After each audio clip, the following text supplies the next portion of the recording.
Eric DeGatti here with Steve Hayward of the Baseball Health Network. Today we're going to introduce using something called a foam roller. As Steve can attest to you, and many athletes that we use this with will tell you that this can be a lifesaver. This can help decrease soreness, especially after throwing, and can improve mobility in ways that you would never imagine. Your muscles are soft tissue that are elastic, kind of like this band. And in a couple different ways, what we can do with foam rolling is improve the elasticity of this. If I took this band and either used it a whole bunch, or if I left it out on the front steps and over time, either way, it would start to wear away. When these bands start to wear away, they get these tiny little micro tears within there.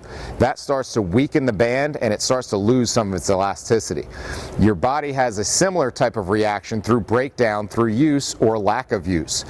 Then what happens is your body will try to heal those little micro tears by filling it in with this scar tissue. And it's not big scar tissue like you've had a surgery or a shark bite.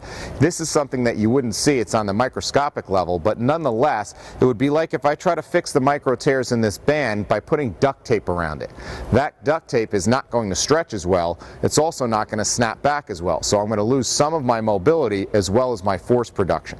Now, I always want to do my soft tissue work right up front. I do that before any of my stretching or mobility, or especially before any conditioning.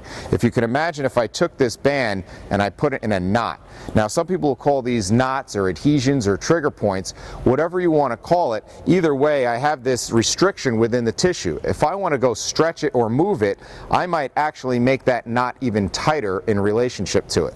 So what will happen is we're going to roll onto these areas, and by putting steady pressure, it will act by calming down the nervous system to allow that pressure to go. It will also act physiologically to flush out some of the waste products that are left over from this damage, and it'll help to generate new ranges of motion as well as start to build the recovery process right away.